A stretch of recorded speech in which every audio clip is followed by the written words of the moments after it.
Hi, this is Sue Jackson from the Book by Book blog, and I am here today very excited because as I record this, it is September 1st. I love fall anyway, but this past summer in particular has just been intolerable heat and humidity for months on end. As luck would have it, our temperatures and humidity did drop just yesterday. We've got the windows open for the first time in months, which I love. It's still going to be 86 today. We will have to turn the AC on later, but that's so much better than 96. And last I checked, the humidity was 60%, which for us is really low and a whole lot better than 90%. So I am very excited for the fall weather, but also for fall reading. So this fall, I am tackling two challenges, but both are really easy, no stress kind of things. First, I am doing the Fall into Reading Challenge, which is hosted by three booktubers, Cozy Reader Kelly, Rainy Day Reads, and Literary Labors. I'll link to their channels down below. And this is super simple. It's just a bingo sheet that you can tick off during the fall with, just different categories. Historical fiction, classic, orange on the cover, leaves on the cover, autumn vibes, different things like that.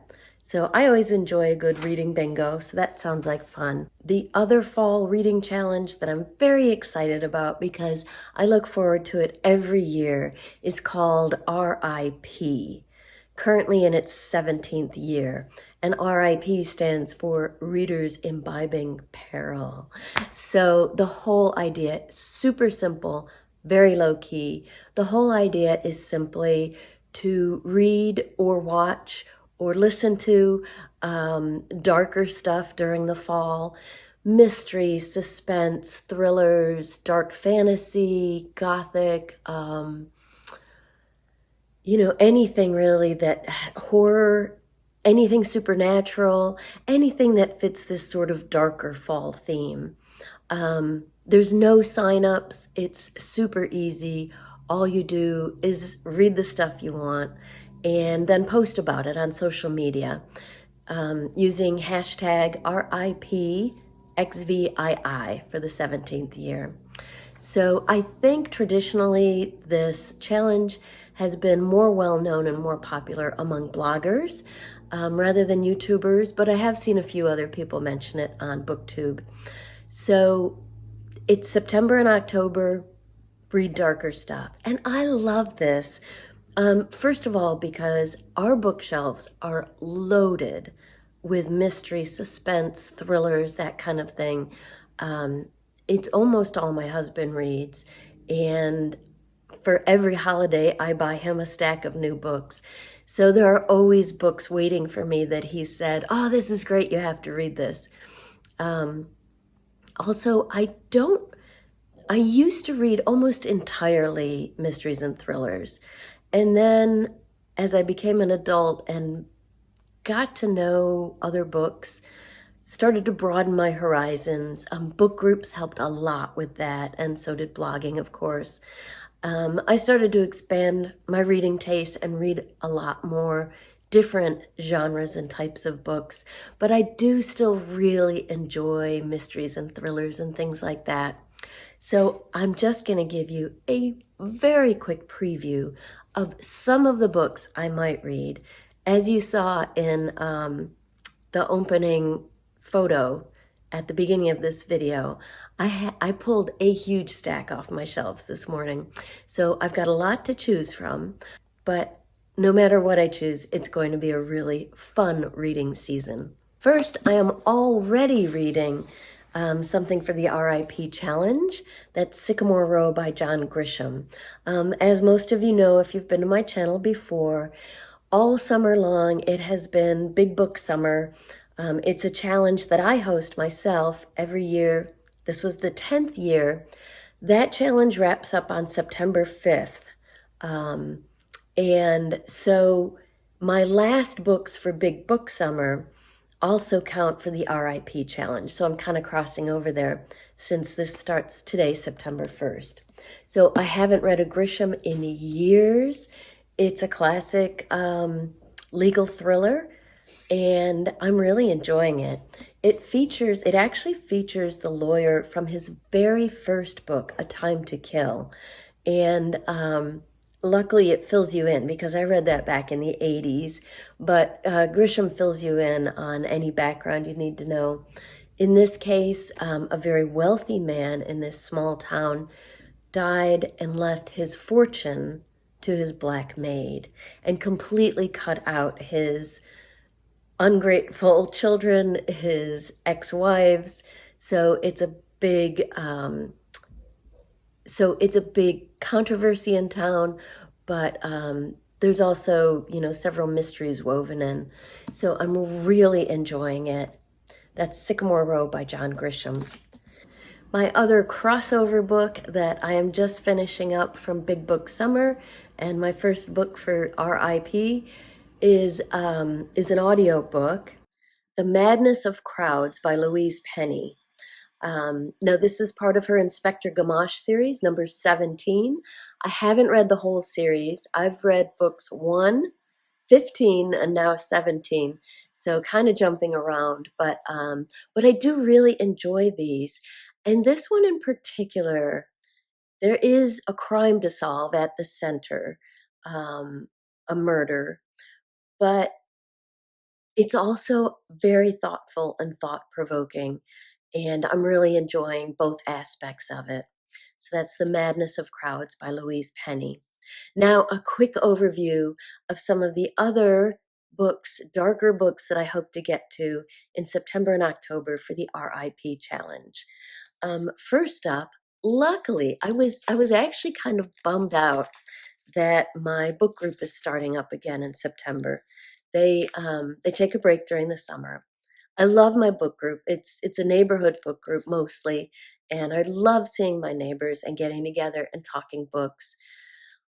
But I was kind of bummed because I was so looking forward to the RIP challenge and didn't really want to, have to exit that.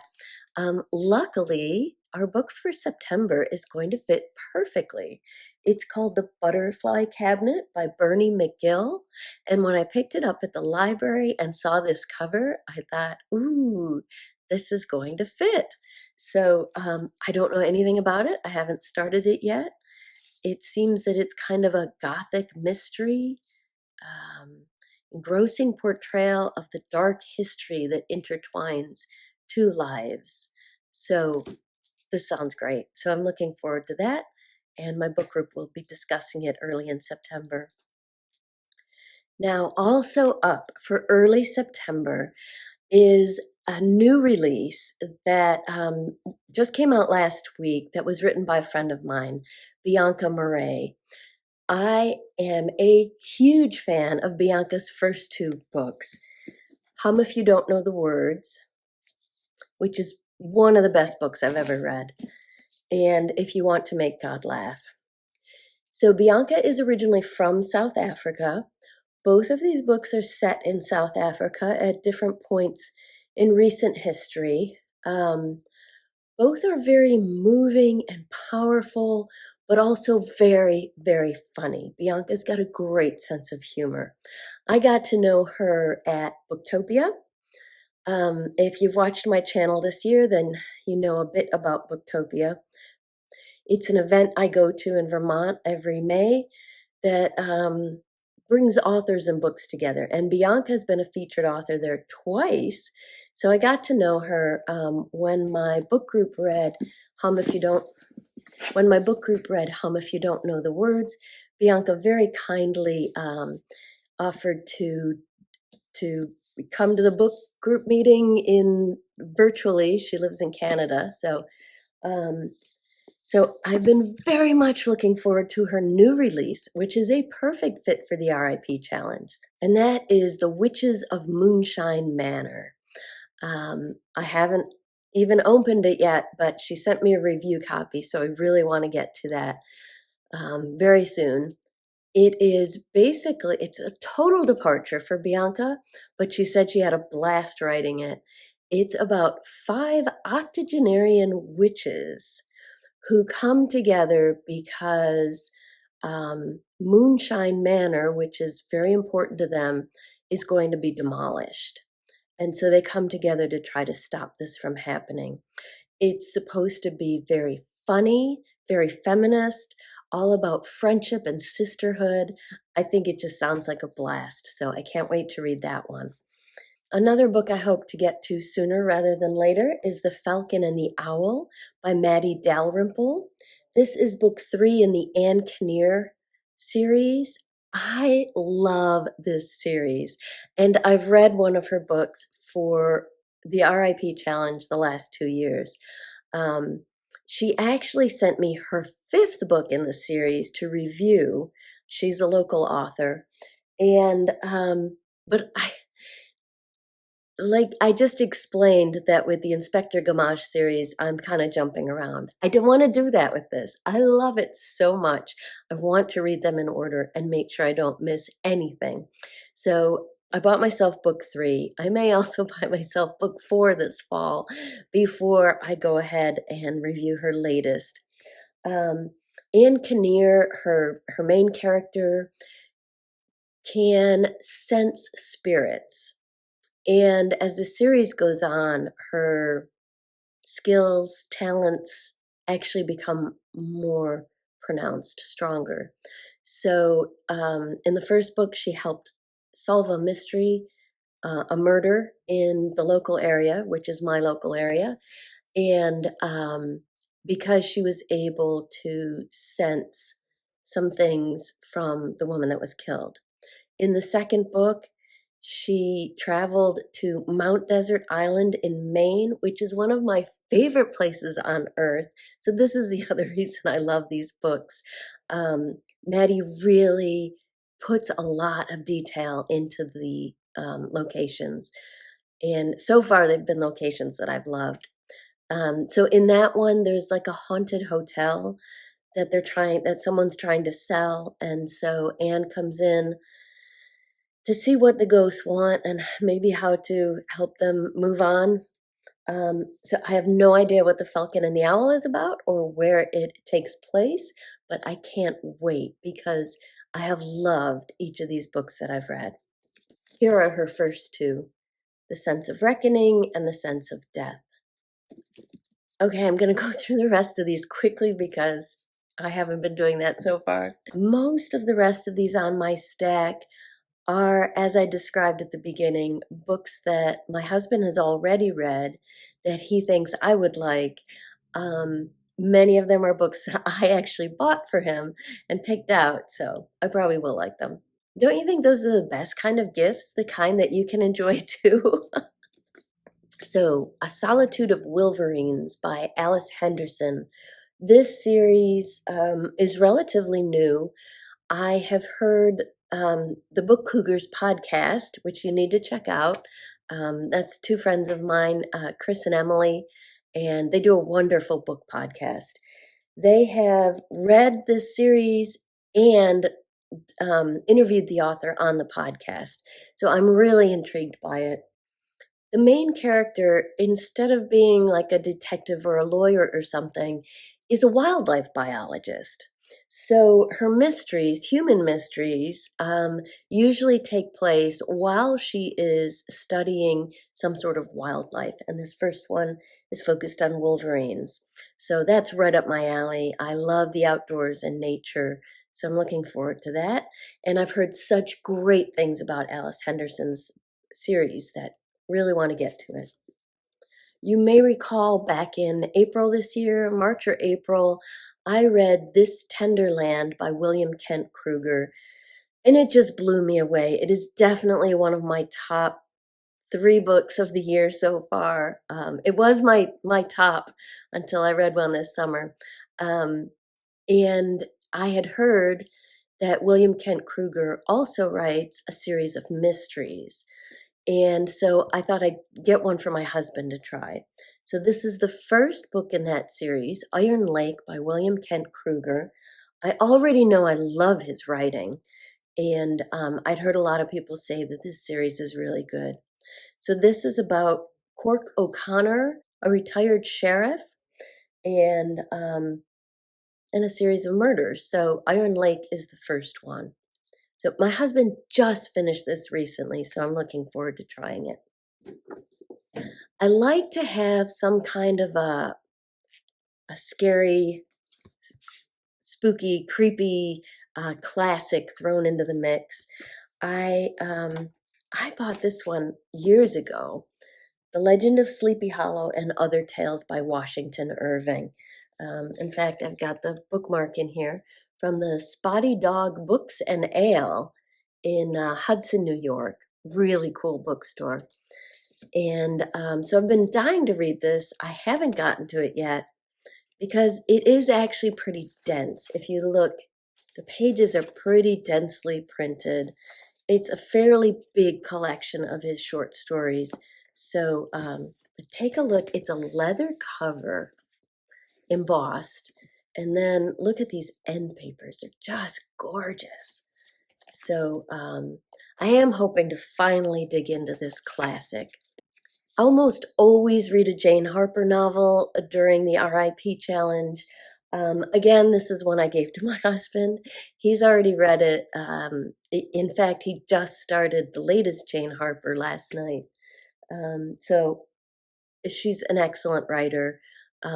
Mystery thrillers, they've all been great. So I'm looking forward to that. My favorite of hers so far, I've read The Dry and Force of Nature. I loved Force of Nature because it was about a backpacker who goes missing. And as I said, I love the outdoors, love nature. Used to love backpacking when I was able to, and so that one was just perfect for me. But I'm sure I'll enjoy The Lost Man also. Stephen Mac Jones is another Booktopia author that I got to meet in person a few years ago. He writes these wonderful mystery thrillers that are set in Detroit about an ex-police officer who is half black, half Mexican. He's trying to help improve his neighborhood. He's doing some private detective work and, keeps getting into these terrible situations. So the first two books were August Snow and Lives Laid Away, which I actually read in reverse order because the second book, Lives Laid Away, was actually the Booktopia selection. And I liked that so much, I went back and read the first. This is his third, and I'm very much looking forward to it. I forgot to mention one of the things I love about this. I mean, there are loads of mystery writers out there. I love that Stephen's got a great sense of humor. And as you may have picked up, that's important to me. So these books are fast paced, action packed, lots of suspense, but they're also funny. So I like that. This is another book I bought for my husband, The Hotel Never Sink by Adam O'Fallon Price. And I can already see by the cover that it's going to work perfectly for one of the Fall Into Reading Challenge bingo spots, which says leaves on the cover. I may save this one for the end of October because I know it's kind of supernatural. There are ghosts and spirits involved. This book, the reason I picked it out for my husband was because it won an Edgar Award, which are awards in the mystery, thriller, suspense categories. I think it won maybe for best paperback release, either that or best debut novel. But I'd really like to try it. I thought it sounded great. I also bought this one for my husband.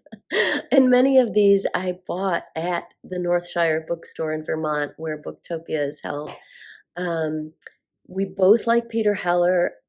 Peter was also a Booktopia author. So you can see where I find a lot of my really good authors from.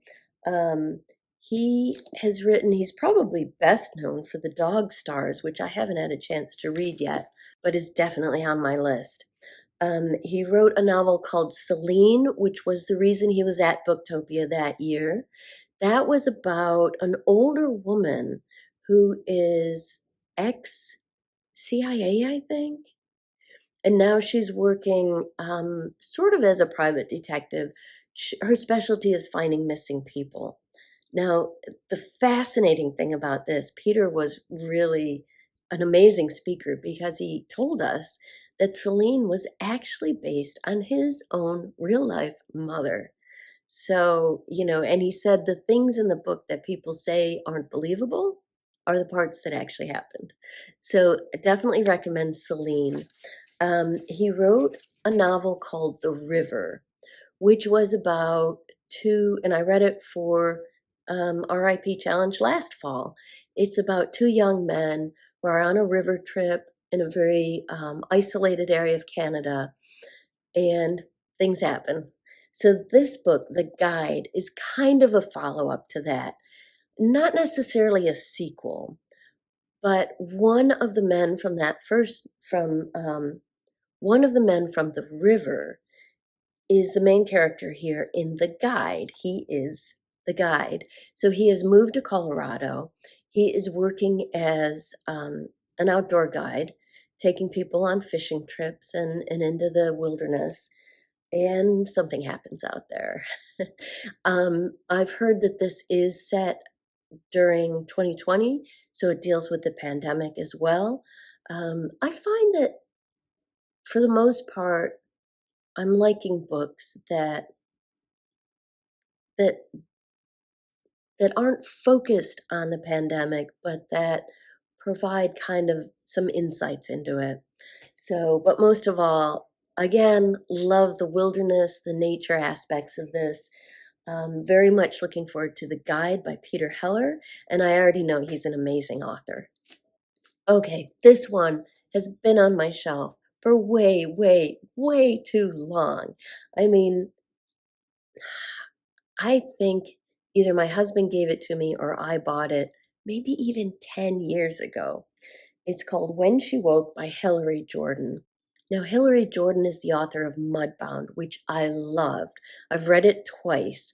I'd like to see the movie adaptation. But When She Woke is a complete departure from that. It is a dystopian novel about a world where if you commit a crime, your skin is dyed a certain color so that people know what crime you committed.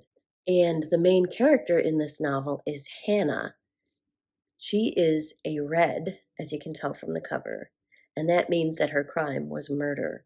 So, can't wait to read this. Seriously, I am not putting it off another year. I will get to it this fall, I promise. Nevada Bar is one of my, I'm seeing a theme here. I didn't realize this, but Nevada Bar is one of my favorite authors of mysteries because her mysteries are set in national parks. And her main character is a national park ranger and a pigeon. So I love that. We've visited many, many national parks over the years, just like our favorite thing to do, really. And as I said, we love the outdoors and nature. So these are always really great mystery thrillers in an amazing outdoor setting.